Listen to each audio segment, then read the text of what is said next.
Well, good morning, everybody. Good Saturday morning. I don't know about you, but it's a really sunny, beautiful day here in Indy. Not too cold, not too hot. But today, the weather's not too hot. But what about if your brakes are too hot? We're going to talk about brakes and heat and how to know how much your brakes are heating up, based off of a couple questions we got from the Speed Therapy Society, the Kenny Brown Speed Therapy Society private Facebook group. I got every single word in. So I'm glad you could join me this morning. We're going to talk about this in a little bit. We've got some really good questions that came in from the society. Remember, you can send in questions live if you have any questions for me, and I'll try to answer them to the best of my ability. So why don't I move this out of the way for just a minute? There. I shake the whole thing. It's kind of heavy. Okay, so what else are we going to talk about this morning? Well, it's kind of like how hot is hot is the main subject on tech for brake rotors, but also there's a little piece in here called What's Kenny's Working On, and we've got a pretty interesting project in the shop right now. Andy Redmond has a '69 Boss Mustang, which is pretty decent car, but he wanted to know if we could do anything about the stiffen up the chassis. And as luck would have it, when we were in Chicago, we prototyped a few chassis pieces for the Gen 1 Mustangs. So we thought, hey, yeah, bring it on in. We'll see where we are on the pieces we built up there. So it's kind of like an R&D project. We can see what we need to maybe modify going forward. And if there's enough interest, we'll bring this product into the fold. And like chassis support's been our #1 product since the 90s. We first came out with the double cross subframe connectors, which everybody's copied. We first come out with jacking rails, which everybody's copied. And the matrix system, brace creates the matrix system, and nobody's copied that. I don't know why, because that's the key to creating a stiff chassis. And if as we talk about the Speed Therapy Academy is going on right now, when we're in the chassis section, we're talking about the more rigid the platform, the better the car will perform. And I show pictures of race cars that are just tubes everywhere, tubes and lots of triangulation. I mean, triangles are the key. Triangles are the most rigid engineering shape there is. So we'll talk a little bit about that.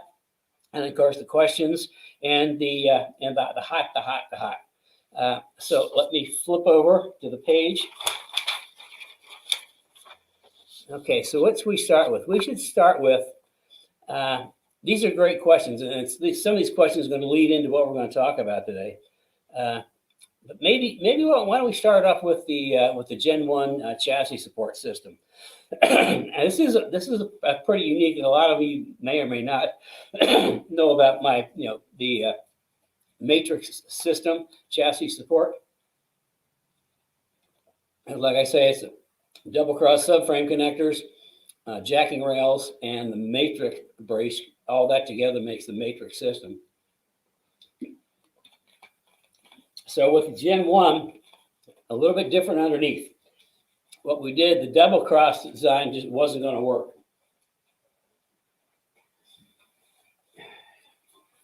So this is what we kind of came up with.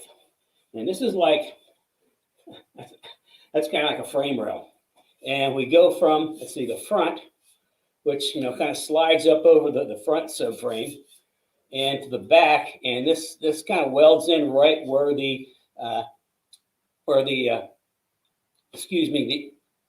bolt for the shackle spring would go through here. So that's where it welds on the back. And it's extra hole or for something else we'll talk about in the coming weeks.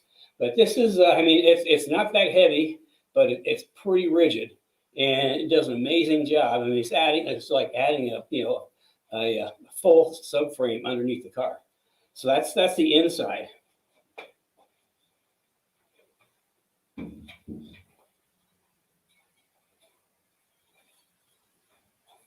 Now on the outside, as luck would have it, this is the jacking rail. And as it turns out, this is the same jacking rail that we use on the Fox Mustangs and the S197s. So the same jacking rail for S197 and Fox also works on the Gen 1 Mustangs. So that's kind of handy.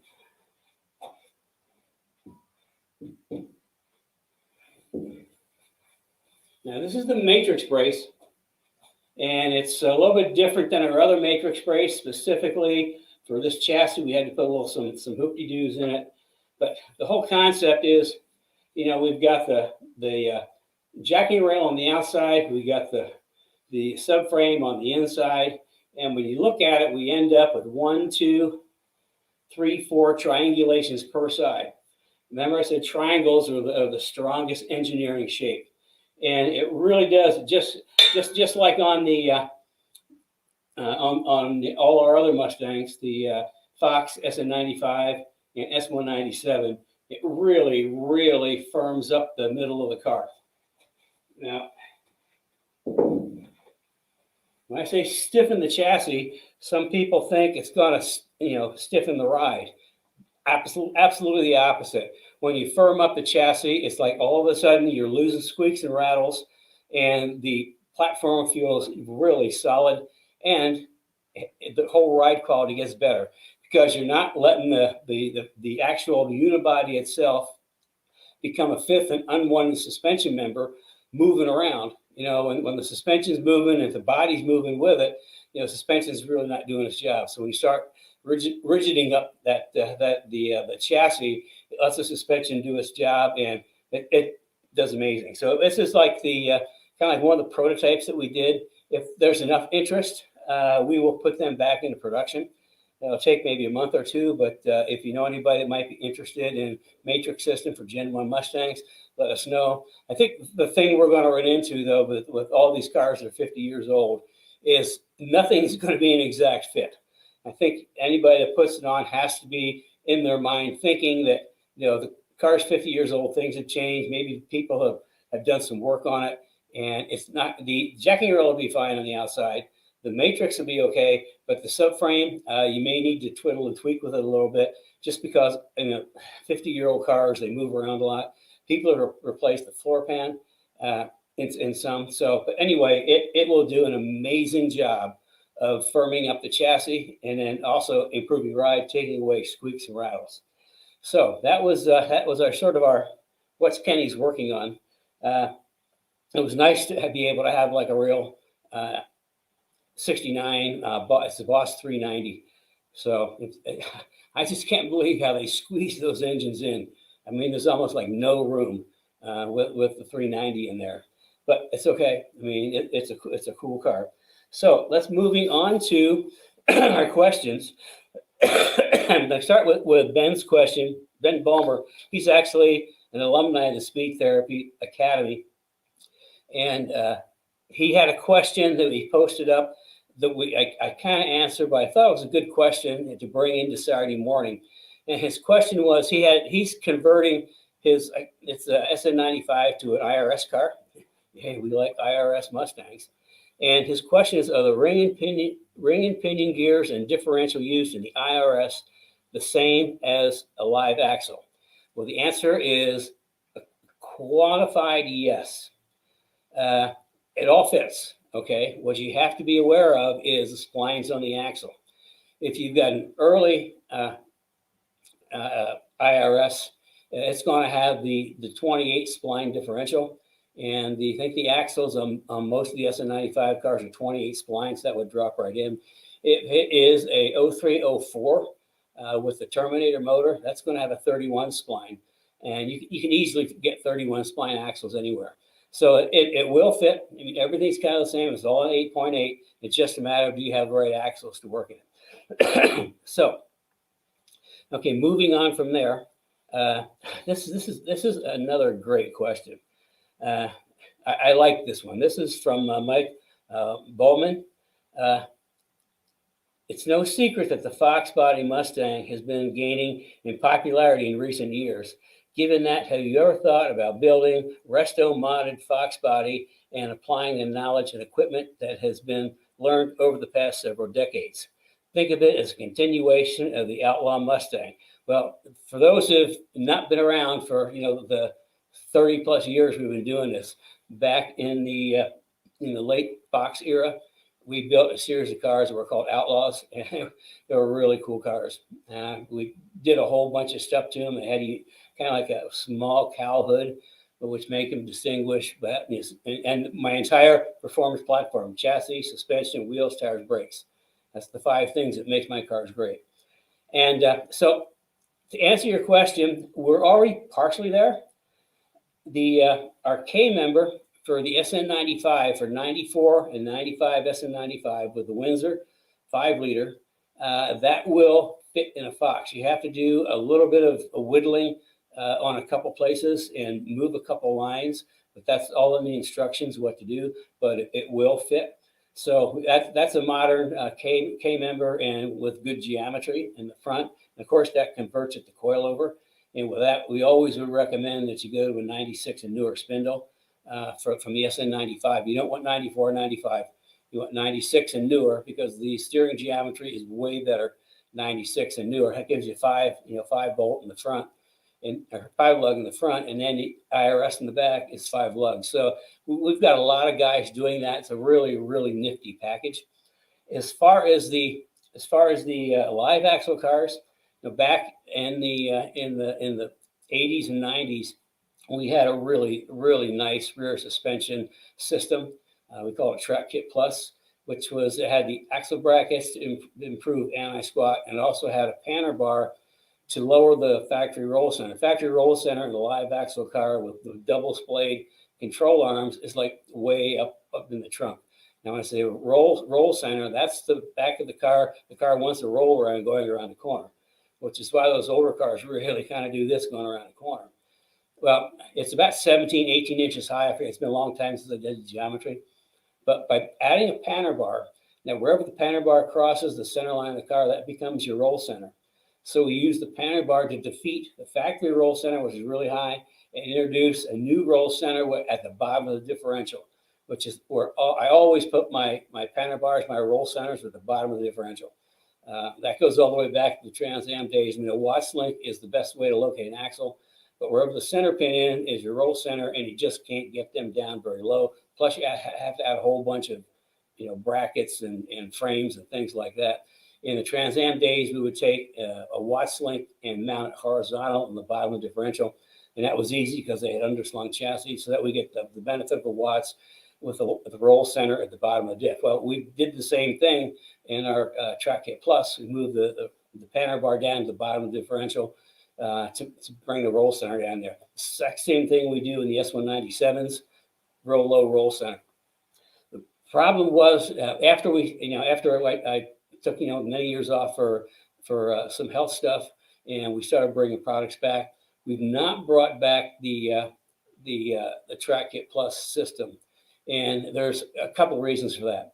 One, it worked really, really well, but it really turned into one of those, I'm going to say, kind of pain in the butt for us, because back then there was a whole bunch of different exhaust systems, and anybody that's got a Fox SN95, you look under the back, there's very little real estate to work with. And what would happen is we had, I think, 5 different frames for the panner bar, depending on which exhaust system you had. And we would engineer it so that the exhaust system fit, no problem. But we have people in the field, when they install it, they'd complain that the bracket for the panner bar was hitting the exhaust. In reality, the exhaust was hitting the bracket. And it was really hard to make them understand that they need to do a little different installation on that so it doesn't hit. And you have to add a lot of extra room, because people don't realize that when exhaust systems get hot, they expand, they grow, they get bigger. When things get hot, they get bigger. So that was one thing. The other thing is because we're using it for roll center and not axle location, not lateral location on the axle. It has to be, the panner bar has to be set at ride height on the ground with like at least a half a tank of gas in it at 0 preload, which means you need to be able to slide a bolt in and out without any problem, 0 preload. What we would do is people wouldn't read the instructions, and they would not have the panner bar adjusted correctly. So what would happen is the panner bar would be either pushing or pulling on the differential, Well, the control arms were trying to center it. So they'd be constantly fighting against each other. When you start creating load and stress, something's got to give. So those are the two things. I mean, it was a great product, but it came down to, let's say, the end user became sort of an issue. My plan is, well, right now, we're working with a lot of guys putting the IRS in the Fox SN95s. I mean, that's really cool. Maybe in a year or so, my plan is to do a a brand new bolt-in 4-link for the Fox SN95. Don't get excited. It's at least a year away. With obviously the same geometry we're running in the S197 right now, which is amazing, and also a double wishbone for the front. A long time ago, I did one for a friend of mine back when I was still struggling with some health stuff. In 03, 04, we partnered with Ford Racing on a double wishbone SLA that was going to be a bolt-in for S197. This was like before the S197 came out. And the Ford Racing, they lost a lot of budget. So Dan Davis said, why don't you just take and finish it yourself? So I worked with Buddy Fay, a race car engineer I know, and Quicker CAD up in Detroit. And we developed a bolt-in SLA for the 197s that actually has front geometry that mirrors the late Riley J and Pratt & Miller Trans Am cars. So it's pretty cool. That has been sitting on a shelf for years and years and years. We're actually going to start working on that again. But again, that's many months off. But once we get that done, way back, I think maybe 2008, 2009, Steve Post came to me. Actually, his dad, Jim Post, came to me, who's passed now, which is a shame because he was a really good guy. And they wanted a better suspension. So we tried to, a friend of mine who used to be a fabricator at Riley and Scott, the race car company.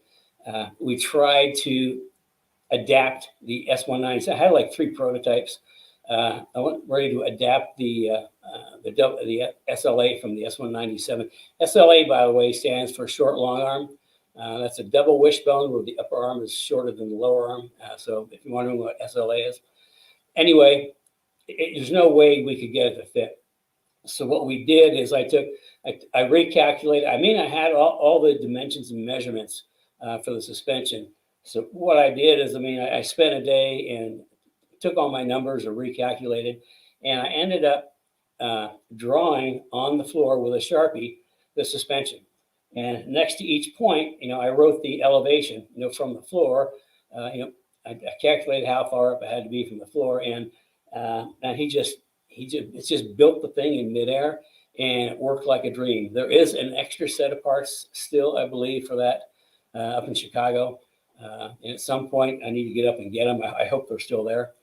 So that's we're talking a year away for a double wishbone and a bolt-in 4-link for the back, because the IRS parts are getting pretty thin. So I hope that answers your question. It's been playing on my brain for a long time. I wanted to do a real suspension for Fox SN95 for years and years and years. It's just we're getting close to being able to do it, but like I say, we've got a couple of projects ahead of it. And then also the SLA and the 4-link, the bolt-in 4-link, we're also going to adapt to Gen 1 Mustangs and the SLA for the front. So there are some big projects I got lined up.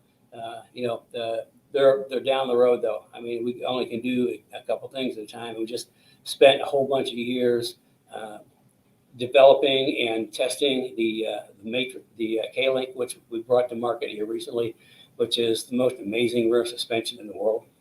So anyway, that's kind of like the answer for your Fox question. Here's another good one. Gavin Wheeler, is worth rebuilding a 4.63 valve engine, or should I swap it out for a 5-liter Coyote in an early body S197? Well, you can do either one. It basically boils down to what's your budget? Are you doing it yourself? You having somebody else do it? And the time you have to invest in it. like just dropping in Coyote is not as easy and simple as saying, yeah, we'll drop in. But you have to also consider you're going to need the controller unit to go with it. And I've never done this, so I'm just kind of working off the top of my head. Somebody out there may have more information on this than me. But then you have to think about, okay, how do we integrate the processor and the electronics of the Coyote processor into the dash on the early S197, and then you've got to get headers and I don't think that the Coyote motors, I think they're like around 10, 11 grand, and then the controller pack is $2,800. So right there, I mean, you're in probably just starting out into it like 15 grand for parts. And then, I mean, the whole bunch of other stuff I'm sure I'm missing that you have to get to adapt the Coyote to it. And then, you're going to use the same transmission, get a different transmission, all kinds of, you have to think the whole project through and, put pencil to paper and figure out what it's going to cost. But it is possible. It's just, you just want you to be aware of the things. You don't just, grab one and stick it in. You have to think the whole process through. Like I say, if you've got a project, think of the end and then work backwards of all the steps you have to do until you get back to the beginning, so it works out. Now, the other thing you can do, which is pretty easy, is we just did this to Cliff Glidden's 2008 Ford Racing FR500S, the race cars that were in the Mustang Challenge.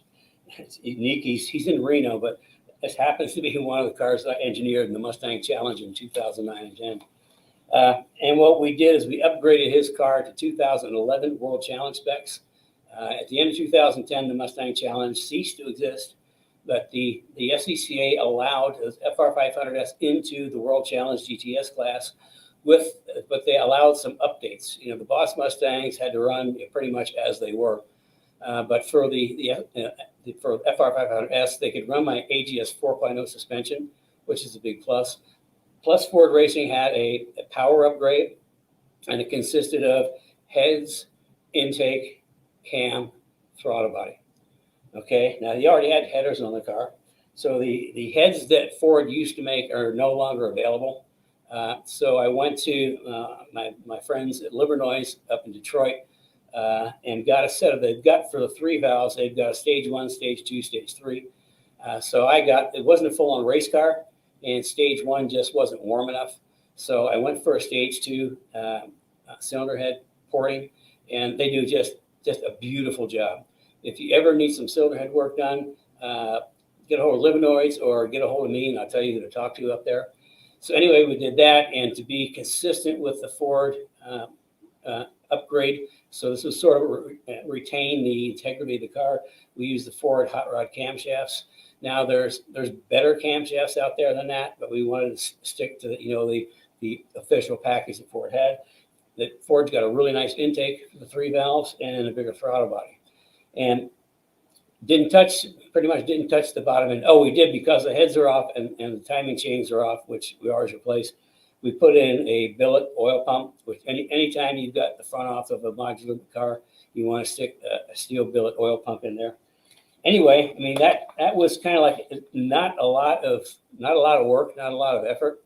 And plus then everything hooks up the same, everything plugs in the same.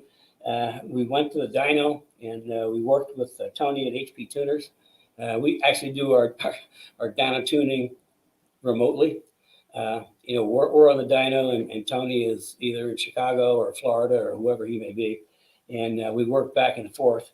And what we ended up with is there's like 381 rear wheel horsepower.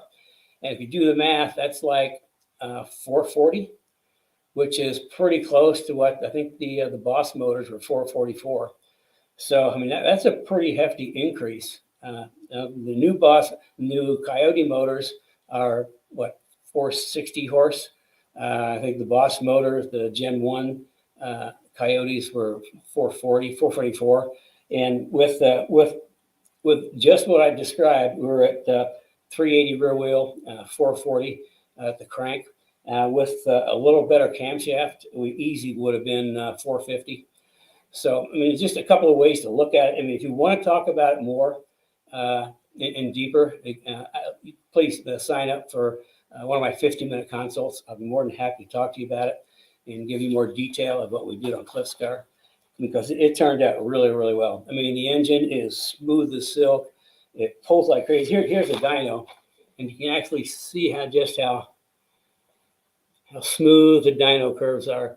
I mean, both the torque and the power, just smooth and linear. I mean, the car pulls like a freight train. So, I mean, yes, you can put the Coyote in, but I want you to think about all the other things you have to get with it and what you have to do to adapt it to the chassis. So that's that. I hope that was helpful. That was Gavin Wheeler, by the way. And Gavin, if you need more information, please give me a call. And the other things you have to think about if you're going to a Coyote, your 3-valve has like a 6-bolt crank. Coyotes have an 8-bolt. So then you also have to get a clutch and flywheel. So I mean, there's just tons of little things you have to consider. So anyway, that's my opinion on that. This is from Jerry. I have a 2014 197. Purchased our jacking rails. Good for you. You're going to love them. I put the Roush side splitters on. Will this affect the installation of the jacking rails and how the car will sit on jack stands? I don't want to damage the side splitters. Okay, Rich is a better person to ask this to, but my understanding, we just did one of these not too long ago. Brian from the Speed Therapy Academy, he brought in his 427 Roush, and we put the full AGS 4.5 suspension on it, and the matrix system, and he had the side splitters. And I believe the side splitters are outside the pinch weld, and the jacking rail goes on the pinch weld to the pinch weld. And I think there's like spaces where maybe the OE jack would go in there to jack the car up, and I think the jack stands would fit right there. So I believe the answer is yes, because we've done it, but I wasn't under the car, and Rich would be a better person to ask that question to. But yeah, and go ahead and put them both on. So let's see, we've got, now we're going to get to Rob and Bill on rotor temperature. Okay, this is Rob's question. Now, if you've been with me a while, you know I'm always talking about knowing what your rotor temperature is, so that you can match up the brake pad compound. It's really important that your brake compound is matched up to your rotor temperature. That's how they're going to work the best. If you got rotor temperatures higher than the compound was designed for, the wear factor is going to be really high. You're going to wear them out really fast. If you've got a compound that is higher than what your rotor temperature is, then what's going to happen is the brakes aren't going to work that well. They'll probably squeal, and they just won't have a good grip. We have had that firsthand experience. We had a gentleman I was talking to from New York or Connecticut, I believe, and he had a GT 500 that he was putting on track, and we were helping him with it. And I said, well, we've got these really great brake pads, these G-Lock brake pads, which I can get pre-bedded for you, so you don't have to bed them. And he said, I tried them, and they don't work at all. I said, well, what compound did you have? And the compound he told me was the absolute top-end race pad. Okay, I mean, it works to 2,100 degrees. It's the lowest temperature is like 600. So you really need to have, for a brake pad like that, you really need it to be the 1,1600 temperature range. And he said the same thing. He said they make noise, it didn't stop very well. Well, the person that sold them to him had no idea, had no concept of brake pads, and he just thought, well, it's a GT 500. I'll give him the biggest, best race pad, and it doesn't work. He needed to be 3 compounds down from that race pad. So anyway, that's why you have to match. But the only way to really know, but if you call me, I can talk to you about that. My car typically ran with brake ducts. Now, remember, brake ducts are important if you're going on track. My car typically ran about 1,200 degrees on the rotor temperature. So that's why I keep talking about rotor temperature. And without brake ducts, I would have been 1,600 degrees easy. So brake ducts are really important. They help keep temperature under control, which means the brakes work better, the brake pads last longer, and your rotors last longer. So it's all good things. So, but getting back to his question, can you use temperature melting crayons to determine rotor temperature? The crayons are used in welding to determine the temperature of metal when metal needs to be preheated. Different colors melt at different temperatures. I was wondering if I could mark 3 veins with 3 different colors to determine my temperature, or maybe mark the back of the pads. Okay, forget about the back of the pads. You know, you don't want to know what the back of the pad temperature is. You want to know what the temperature of the pad against the rotor is. Now, I don't know what the heat ranges are on those crayons, and if they melt, will they get on the rotor and get on the pads? What we use is rotor temperature paint. Now let me pull my handy dandy display up here. Now this is one of our bare brake packages, and what we use is rotor temperature paint. And the nice thing about it is just one color. You can see you paint it on, and you don't want to put your crayons on the vanes. You want to put them on the rotor itself, not the vanes, because the vanes are going to be a lower temperature than the outside, and that's where you want to know what's the temperature right here. What's that temperature between the rotor and the brake pad? And the nice thing about it is it goes on. That's the color it goes on as, but as it goes through different heat cycles, you can see that it changes colors. Okay, and the different colors are actually I had it upside down. Okay, now it's the first one is the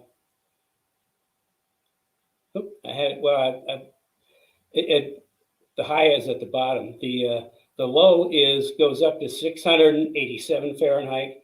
The second, the red brown, goes to 804. What color is that? The brown goes to 1074. The yellow green goes to 1326, and that's typically where my rotors are. And then the green goes up to 1470, and then the beige is above 1471. So if your crayons are good between, I'm going to say 900 and 1400 degrees, you can use them, but they have to be on the outside. And my concern is if they melt, they get on the rotors. I mean, I don't know that much about them. I'm just making guesses. So the better would be to use brake rotor temperature paint. It's it's got 1, 2, 3, 4, 5, 6 different temperature ranges, and I'm not sure what temperature ranges your crayons are at. So while we're thinking about rotor brakes and rotors, just a couple more tips. You'd be surprised how many times we get cars and the rotors are installed backwards. We had one customer with a boss that somebody was working on his car that honestly just wasn't very good, and he kept burning up brakes. Even though he had brake ducts, he kept burning up brakes. So he brought it in to get that and a whole bunch of other things fixed. And sure enough, the rotors were on backwards. Okay, and because of that, they don't cool. Now a rotor cools from the inside out, and the vanes are always pointing backwards. And he's pointing outwards. And when you have a slotted rotor, remember, never, ever, never, ever, ever, ever use drilled rotors. I unconditionally, 120% guarantee that they will crack at the holes. Absolutely guaranteed. No question about it. That's why we only use slotted rotors. Slotted rotors do 2 things. One, they help clear brake dust. And secondly, they help relieve the gas pressure that builds up between the rotor and the brake pad at the trailing edge of the brake pads. When brakes get really hot, they'll build up they'll build, if there's no place for the gas to go, they'll build up at the back of the pad, and the pads will wear unevenly. Back when we were doing the Celine cars, we had to run stock rotors, which were smooth, no grooves. And we run 24-hour races. We do maybe 2 brake changes, and every time we pull the brakes off, the front of the brake pad was just starting to touch the metal, and the back half, it was still half a pad in the back. That's because the gas pressure built up in the back. We got these handy slots, and that relieves that pressure. The other thing that is important to know is these slots should always place forward. Okay. Yeah, a lot of people think it's racy. They should point backwards, but no, they need to paint face forward. So the thing is that, and you can tell if you go and you can feel the rotor, see that the vane is going this way. Okay, so if you're going forward, if these slots are going forward, it's going to help vent, because you always want to get air to the eye of the rotor, which is right here, because they cool from the inside out. Now our brake ducts, I don't have one here, but my brake ducts are pretty unique. It's a 3-inch squash down, so that 100% of the air goes into the eye of the rotor, so they cool better than like a 4-inch brake duct. Even though you think a 4-inch brake duct would be better, it doesn't cool as well as my 3-inch, because all the air goes into the eye of the rotor. With a 4-inch brake duct, half the air goes into the eye, half the air hits the face of the rotor, so you end up with 2 different temperatures, outside and inside. So that answers the other question, Bill's question that goes into that is kind of use an infrared barometer to measure brake rotor temperature, or a brake probe that is a tire barometer. Yes, you can use them, but it's only going to tell you the temperature that the rotors are at. And more than likely, they have cooled down quite a bit. The temperature you want to know is, what is the peak temperature under braking? What's the hottest the rotors get to? And if you watch Daytona or Le Mans at night, you can see the brake rotors glowing bright red. Well, they're going from one temperature way up to bright red, and then they cool back down. Well, if you used it like an infrared or a barometer, you're not going to find out what peak temperature is. I mean, this is the best way to find out what your peak temperature is with rotor paint. Okay, did I get through everything? Yeah, I think I got through absolutely everything on my list of questions, and we talked about the matrix system for the Gen 1 Mustangs. So I guess now we can turn to your questions if you have any. I don't know if we've got any questions in or not. I was kind of rattling on, but I think I hit everything on the list. Sure, there's a couple of questions, Kenny, but first I have to add my few little tidbits.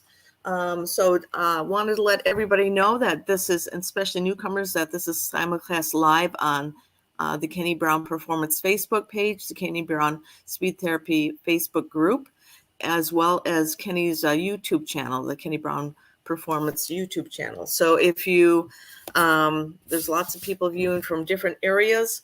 So join us. Hey, you know what, Carrie? What? I think I forgot to say, this is Cars and Coffee with Kenny Brown in the beginning. And I didn't catch you either. So yeah, it's bad on both of us. Do you want to say that right now? Okay. I'm Kenny Brown, and this is Cars and Coffee, where I take about an hour or so to answer your questions and talk a little tech and try to share some of my extensive knowledge of 50-some years of doing this and a lot of years in professional motorsports. I've won a lot of national championships too in racing, so I've got a little bit of knowledge, but I share what I can. If I don't know the answer, I'll tell you. I know a lot, but I don't know everything.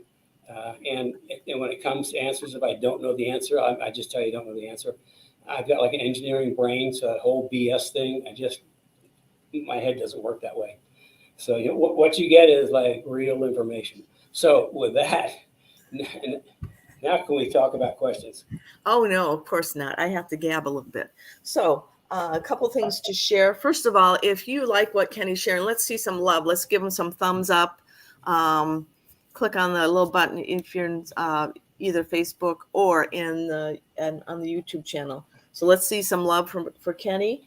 Also, Kenny, I don't know if you know about this yet, but Kenny is over the holiday season. We both Christmas and New Year, since it kind of lands on a holiday, we're going to be doing something different. We're going to be Kenny's going to be doing his top 10 tech tips for the year for 2021. So if you have a tech tip that you think should be on that list, especially all the people that show up all the time, I'll list a few of them here that I know are here. Steve Hansford, Dave Robinson from Niagara, yay, you're always here. Joe Johnson, Kobe Ward, Roy Merrick is always here. Steve Smith, Fred Francher never misses anything. He's from Louisville, Kentucky. So we have a lot of people, and if I haven't mentioned your name, I apologize. Also, Calvin Goring. So if any of you people that listen every week, if you want to just put in the comments below what you think he should include in his top tips for 2021, that would be appreciated. So with that, we can go to questions, Kenny. Okay. And I just need to get back to my place. I need an assistant, I think. There we go. Steve Smith, I do have an assistant. I consider putting a Coyote in a 2016 S197 V6, but after doing the research, I decided to sell it, and I purchased a 2012 GT. That was a good choice, Steve, wouldn't you say? Yeah. I mean, it makes a lot of sense. I mean, you can, swap them out, but here's the thing: when you if you just get like an 11 to 14 with a Coyote, you get a couple of things. Like one of the big things you get is a bigger ball joint in the front. Like for our front grip kits, 197s, we do not make control arms for the 5 to 10 cars, just simply because they have a smaller 18 millimeter shaft on the ball joint. And when we run the extended ball joint to bring the roll center up, it puts a lot of load on it. So we no longer build those. We only build the 11 to 14 control arms with a larger 19 millimeter shaft on the ball joint. So what we have is people with the early cars, just go out to, scour the salvage yards or eBay and come up with a set of spindles, and they fit. I mean, there's no problem. Everything fits.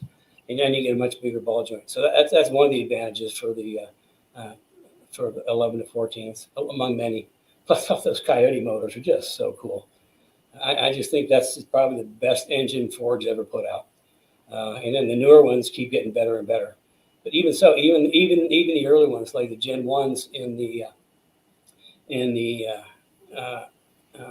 11 to 14s, I had a 2012 GT that was my track car. It was a GT4 RS. Wicked fast. I mean, it was wicked fast. And it was like, I keep telling people, chassis, suspension, wheels, tires, brakes. I had my full suspension. I had really great JRZ shocks and great big Kenny Brown Bear brakes on it, and a little bit of aero. And I mean, I would chase, GT 500s, a track like Road America, which is a really, supposedly a horsepower track. GT 500s down the straight, like between 3 and 5. I just go past them. I fly past them because I carried so much more speed in the corners. I had better exit speed. My foot was down. I carried speed. It was faster. So, but I mean, and the only thing I did the engine. Okay, the first engine we had a problem with, and I happened to have some friends at Ford, so I got one of the engines that were gone into the Boss S cars, and there was nothing special about them. They were just an engine, a 302, a Boss 302 motor out of production. So I put that in. So it was just a little newer Coyote, cold air kit, headers, exhaust, and a tune. And it was like 440 to the ground, which is, you do the math, that's over 500 horsepower. But even so, just cold air headers and a tune and a really great suspension. Remember, chassis, suspension, wheels, tires, brakes. and that car was just blazing fast. I mean, blazing fast. People would be surprised. We got one video out there somewhere at Road America where turn 14 is the last turn before the uphill, long straightaway up the hill.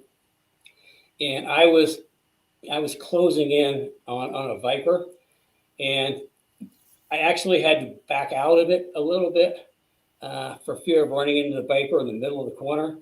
So I backed out, and then when he got clear, I put my foot back down again, and I carried so much more exit speed off the corner that Viper never caught me all the way down the straightaway. And we've got it documented in video. And it's also in that same tape. We also put another little clip in there where I totally outbraked a Porsche GT3 RS. And that was an older one. Okay, I want to quantify that. Full disclosure, it was an older Porsche, but nevertheless, there's I must have come from 5 car lengths back going into turn 5, and before we got the apex, I mean, I was in his trunk, and I always use my brakes in track days to intimidate people, because if you can come from way back, because the braking capability of my GT4 suspension with rear grip kit, front grip kit, good springs and shocks, and good brakes. The braking capability is just phenomenal. And I mean, I would do that in track days. Now in racing, your best opportunity to pass is under braking, which is why I focus so heavily on braking in the design of my suspensions. But in this one, I mean, I would come, if people were pesky, I'd lay way back, like on a long straightaway, and going into a sharp corner, I would just, close way down and just like be right there in all 3 mirrors. By the time they hit the apex, they get flustered and just let me by. So in racing, we use it to gain an advantage and pass people. In track days, I use it to intimidate the guys that won't get out of my way. Okay, I got kind of off on a long subject there. So let's get back to questions. Okay, so Steve Smith, can you give a rough idea when the front SLA suspension for the S197 will be available to purchase? I'm going to say we got the big thing we need to do is like that the biggest part of the next phase of development. Doing like I have a fixture for the the frame for the K member.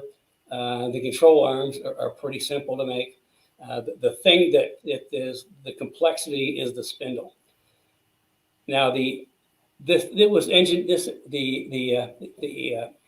SLA was engineered as a race suspension, based off of Trans Am cars. So the way it turned out is the spindles were built just like you would for an Indy car or a Trans Am car. Maybe 18, 20 pieces of really, really thin steel, all TIG welded together, and they make an extremely strong and rigid and light spindle. And then we have, what we did is the bearings on the 197s are always suspect, especially if you have a bad habit of running across curves or alligator teeth. So we have a bearing pack on there. That's, the bearing and the hub just bolt right on, and it's rated for armored cars and everything else. It's really difficult. It'd be difficult to put that product into production without having a huge price tag on it. If you can imagine what it would take to sit down and TIG weld 18 little pieces of steel into a finished product. So our next step is we need to get together with an engineer who can draw it up, and we need to convert that to a billet, an aluminum billet, so they're much easier to produce. And we've got machining centers that can just spit them out. So that's kind of like the net. Once we get past that, I'm guessing I'll do some updates. I'm guessing maybe 6 months, maybe by spring. If fingers crossed, if things go really, really well.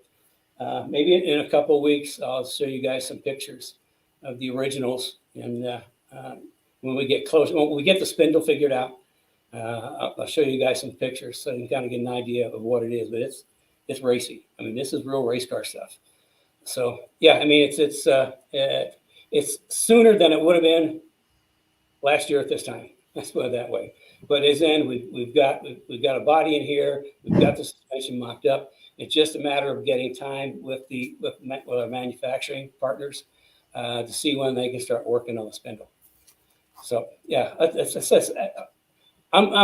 would really like to have this come out by spring, because that matches our AGS 4.5, the rear grip kit with my patented K-link at the back, and that whole system together becomes AGS 5.0, or the 5th generation of my advanced geometry suspension systems that go all the way back to the Saleen days in '86 and '87. Well, So this I have no idea how badly I want to get this done, so I'm working on it. Well, this question ties in pretty well, Kenny. But before I say that, there's lots of nice tech tips coming in. Again, Kenny's going to be talking about the top tech tips that he's offered in 2021. So if you want to add something that you think should go on his top 10, please put it in the comments area. Here's Dave Robinson on the subject of the Restomod Fox bodies. Would the AGS 4.5 system fix the Fox? No doubt some adjustments would be needed. The answer is, that's my intent. Okay, when we do the bolt-in 4-link, it's going to have the same geometry as we have in the S197, and I want to be able to put the K-link on the back with that. So yeah, I mean, need to get the front SLA we need to get done first, and then we're either going to do the bolt-in 4-link through the Fox SN95, or for Gen 1 Mustangs. It just kind of depends on where the market seems to be and where the most interest is. But they're all in line to come out here. I mean, I've got, you look what's out there, and I mean, I'll be honest, I know what's out there in the market, and there isn't anybody that can match the suspensions I build. I mean, I've been doing this for so long. I mean, I have made so many mistakes. When you're learning this stuff, when I was younger, learning all this stuff, it's all trial and error, and mostly error. But when you screw up, that just tells you what not to do next time. So I always look at when I don't get something right, is that still I learned something and still move forward. So yeah, and I've been working on geometry, specifically on suspension geometry, since '86, '87 Saleen cars. So that's why I think I've got really good suspension systems. Okay, we have a few. Got off on my little tangent again. We have a few questions left, but I wanted to, so put your questions in the comments for Kenny to answer live. Robert Bowman says, what kind of mods can you make for a 4.6 3-valve to get more low RPM power for autocross? Depends on, how much, what do you consider low RPM power? I mean, what we did to Cliff's car, I mean, let's see, RPMs. I mean, at 4,000 RPMs, we're at about 250 horsepower, but more importantly, we're at about 330 torque. And it's not, if you're thinking about autocross, forget horsepower, okay? You want to be more interested in torque. In the professional racing ranks, there's a saying that horsepower sells engine, torque wins races. So you want to be focused on is torque. You want to get more torque at the bottom end. And what we did the Cliffs car, I mean, it's like 300 pounds of torque from 2,500 to about 3,800, and then it jumps up to 340 in torque. So the torque curve, I don't know if you can, let's see, the torque curve is a flat one. The one that kind of goes up, that's horsepower, but what you want to know is torque. That's the torque curve of the modifications we made. Now, along those lines, if you got a good engine builder, there are certain camshafts that would be better for low-end torque. And the other thing too, you can adjust cam timing by a degree or two to move your entire torque curve down. So, I mean, the same things we did, I mean, that's pretty darn good torque. I mean, 300 pounds from 2,500 on up is pretty good. So it's like, if you're looking for improved performance in autocross, you want to look at torque. What's the torque curve look like? Okay, do we have another question?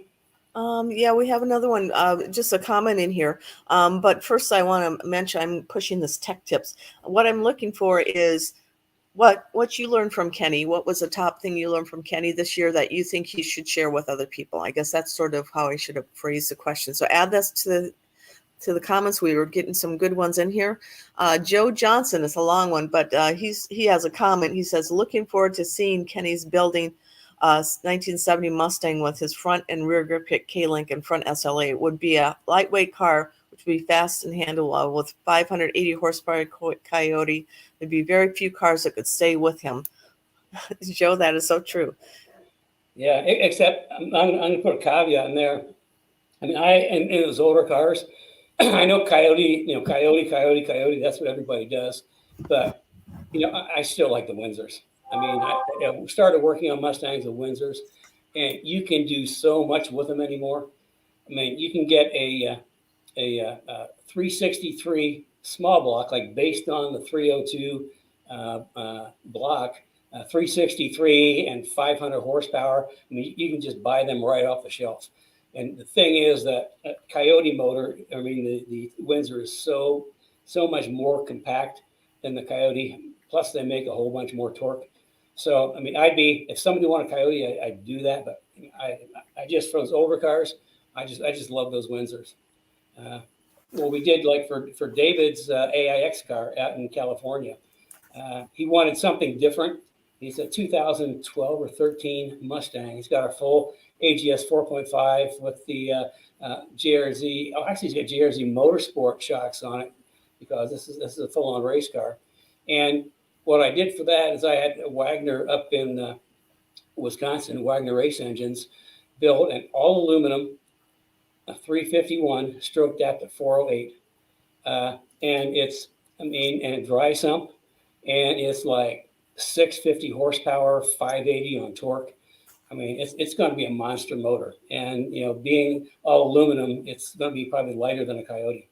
I don't know that for sure, just my guess. But it's kind of like he sent me pictures. And you put a Windsor motor in an S197, and it looks lost. And that's how I was like, where's the motor? So anyway, it's the earlier cars. I mean, you get really nice 337s, 363s. I mean, that's what I would do. I just kind of like them. But, Coyote's still okay too. Illuminator, with what they are, about 5-something horsepower. I mean, that'd be pretty snappy. So, yeah, I mean, it's like I got a lot of people who would like to see this happen. The thing that would speed it up is having more significant interest, like people that would either want to get involved or put a deposit down. We always go in the direction of market demand. So we ever had some people that were really interested in that. That would make that project go a little quicker. So. Okay, so this is last call for any questions you have. I can't believe it's the end of the hour. I thought you'd only go a half hour today, Ken. You know how to gab. Yeah. Once I get going, I get going. You sure do. We have another couple questions here, but just wanted to remind you about the 15-minute, to schedule a 15-minute consult with Kenny. It's free. He shares a lot of information. If you have a specific questions that you don't know how to get through, just schedule a 15-minute and he'll talk through that with you. Also, he can help you put together a build plan, what to do next, how to build your car specifically for how you're using it. So, let me get back to Joe for a second because I'm thinking a little bit. Okay. Yeah, I mean, if you know anybody with a 69 or 70 Mustang that would like to get involved in the AGS 5.0 system on the car, because it's like the entire system from the 197s. We're going to transfer the double wishbone in the back, the 4-link with a K-link in the back and the double wishbone in the front. And also we're going to carry over the Kenny Brown Bear brakes, our shock package, wheel and tire package. So it's basically going to be an S197 a double wishbone S197 underneath the 6970 Mustang, which I think is going to be way cool. But if you know anybody that might be interested, have them get in touch with me. The reason we're starting with 6970s is because what I really want to do is build some 6970 Trans Am spec racer. Okay, did you get that? As track cars and also for SVRA. That'd be 6970 Trans Am spec racer. They had that full. Instead of the street brakes, they get our Pro 4R race brakes, race shocks, and then what we're talking about is engines in like the 400 cubic inch range, 500 plus horsepower. And the reason I want to go to 400 cubes is if we get a bigger motor that's got more torque, we don't have to wring the neck of it to make a lot of power, and the engines will last longer. So you get more than a season out of it. So anybody that might be interested in a Trans Am spec racer, either for track days or for SVRA, hook them up with me and we'll talk. Okay, we also have Bill Haney's in the group, Kenny. He's one of our current Speed Therapy Academy members. Hey, Bill. Hey. And let's see, we also have, I'm just going to go through a couple tech tips, and then we have another question here from Kobe. Again, if you have any, this is last call for any questions that you may have. Let's see. So this is just a couple of them. One of them, which I thought was interesting, tech tip number one for me was have a build plan. Yeah, that's really important. I mean, and when I talk about all the things like in the academy and the workshops, when you want to do performance on your car, you need to have a plan. And by a plan, you need to, what I tell people is, where do you want to be? Where do you want the project to end? Of course, things like never really end. But where would you like to see, kind of sort of like the end result? And then you have to just plan backwards from that, because the worst thing you want to do is just throw parts at it. And then when you want to make an upgrade, oh, crap, I got to throw this away, putting something else on. So if you know where you're going to be and you work backwards, and I can help you with that, then you're adding things that keep making the package better, and so you don't have to work backward and move backwards. You're always moving forwards. So yeah, I mean, a build plan is really, really important. And Tim Tomasak, hi Tim. Tim has a tech tip that he thought was important. What to measure and adjust when at the track. Okay, that's a good one. Yep, that's a really good one. And we also have, I thought we had, and Colby Ward, that's his question, I think. I'm losing it right here. I'll find another one. But anyway, Colby Ward says, for the autocross cross torque question, possibly a gear change might help? Sure. I mean, it's just, you need to just try. You have to be careful when you're choosing your gears. If you go too low, then you might actually lose traction because there's too much of a mechanical advantage. It's just a matter of, depending on the type of courses you run on, you sort of have to find that happy medium where you got really great acceleration, but don't have too much of a mechanical advantage through the lower gear ratio that you're just spinning the tires all the time. So yeah, I mean, that you can do it with gears too. I mean, it's like anything else. If you've got a specific application, you have to think about it. You have to plan. And what I tell people, before you make any change, like in a track car, autocross car, a street car, before you make any change, be sure that you are looking for a specific outcome. Okay, because the worst thing people do is somebody else did this, so I'm going to do it. That guy did something else, I'm going to do it. I mean, you need to be thinking about, you're making a change. What is the outcome that I'm looking for? What result do I want to see? So if you're looking at gears, take a look at the gears you've got, and then do some math. Maybe not go too deep in gears. I mean, you just got to come to the point. Unfortunately, it's like anything else, trial and error. I mean, engineering race cars is trial and error. If once I've done it so much that I can make a couple adjustments at the same time. But it's like years and years ago, it was trial and error. Try this, and what was the result? I'd write it down in my notebook. Remember notebooks?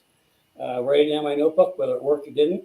And you get to the point where you get things working. So anything like that, again, is trial and error. And you need to trial and error for your application and your car and your driving style. Okay, and so Steve Duvall here. Hey, Kenny, do you remember Steve? He used to work, be mechanic for us back in the 90s. Oh, yeah. So anyway, he says the best tech tip for him was I ever learned from Kenny was document everything, every change you make. He mentioned it a few episodes back, but this year, but he taught me that in the early 90s. So, and then Joe Johnson. You can see, and that's something, again, I learned years and years ago doing my own cars. And it's because I would, back in the 70s, I was just, young and excited and just really ready to go. And I make changes and do things on the race cars. And it's like, I wouldn't remember what I did. So I actually, started, writing things down in notebooks. Because if you make a change or you do something on your car at the track or autocross or even on the street, and you think you're going to remember it later, you won't. I guarantee you won't. So yeah, you write everything down. Okay. Thanks for kind of piping in on that. Okay, and then here's Joe Johnson. The best tip for me was Kenny showing me what I was doing wrong when entering a curve using the whole track with late braking and getting more speed after exiting the curve. Yeah, I mean, it's like real speed it's all about corner exit speed, because the faster you exit the corner, the faster you will be at the end of the straightaway. It's just plain and simple. That's how I blow past GT500s at Road America. Coming off turn 3, I mean, I've got, I do a really late apex and my foot is down. I'm carrying a lot of mid-corner speed and a big corner exit speed. With the GT500s, because they're so heavy, they're not as quick to the middle of the corner.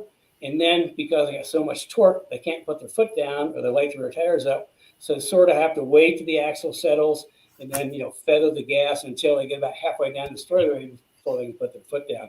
By that time, I'm gone. So, yeah, I mean, it's like late brake, good rotation, get on the gas soon, get on the gas before the apex, and get good drive off the corner. And, I mean, that's the quickest way to pick up lap times. Okay, and then just a real quick shout out to Dan Neve. He's joining us again. He had a very busy summers. As many people know, he is the founder of Cruise for a Cause. And this year he gave away what did he give away, Kenny? GT500. Shelby GT500. And so that was specially designed just for Cruise for a Cause. So, and I'm sure he raised a lot of money. Dan, I haven't seen how much money you've raised on that. If you've announced that, put it in the comments, please. Anyway, great to have you back, Dan, and you do wonderful things, you and Linda. Let's see. I think that is it for today. So I think, again, if you want Kenny to talk, again, I want to talk about Christmas weekend and New Year's weekend. Kenny's going to be going through the top 10 tech tips of this year that he offered people. So if you have anything you think is valid for that, just give me a call or send it in. We have quite a few right now, Kenny, so we may already have our 10. Okay. And then you can evaluate and see if you want to add something else. Again, so join us Christmas weekend and New Year's weekend, and for the Kenny's top 10 tips for 2021. I think that should be pretty good. So with that, we will. Okay, what am I going to talk about next week? I don't know. You guys tell me what you want me to talk about next week. I mean, like today, all the topics came right from the questions from the Kenny Brown Speed Therapy Society private Facebook group. I got that all in. All the questions came from there. Well, except Ben's, he came from the Speed Therapy Academy. But let me know what you'd like me to talk about, any subjects, or send your questions in. I turn questions into subject as you see, like I did today. And I talk about what you want to know about. I mean, that's the whole purpose of this. is also to give you quality information. I tell people, the two worst places to get information about your car is the paddock and the internet. There's so much. That's why I started Cars and Coffee. I just got totally sick of all the misinformation that I saw out there, like on the forums and stuff. I gave up looking at those years ago because it just drives me crazy. How much bad information there was, and if you try to correct anybody, well, then that's just it turns into a pissing match because they know more than you do. So that's why I started Cars and Coffee. I got a lot of experience. I made a lot of mistakes. And the mistakes that I made, I can help you not to make. So with that, I think we will call it a day unless a late question came in. And for everybody, we're going to have a pretty decent weekend here.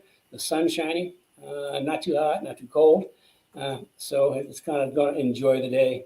It'd be a nice day to get a car out, but I got too much other things to do. So listen, thank you very much for joining. Again, I hope you learned something. I'm here. I'm here for you guys. Let me know what you want me to talk about next week, and I'll create an episode that covers what you want to know about. So with that, have a good rest of your weekend, everybody. Glad you could join me. I'm really happy to see y'all, and especially all the people that come often. And don't forget, you can share this. You can hit some buttons and share this. You can actually have a group. Share a group on Facebook anyway. So please share this with your buddies. The more, the merrier. It'd be really nice if we could build up our people, our audience a little more. That always helps. So please find some more people to join me next Saturday. That's your job. Okay, you got two jobs. One is to send me questions, so I have something to talk about, and the second is to get some of your friends to join us next Saturday morning. So with that, I'm going to leave you with your two jobs to do before next week. I'm going to see how you do on that. So have a good rest of your weekend. Bye, everybody.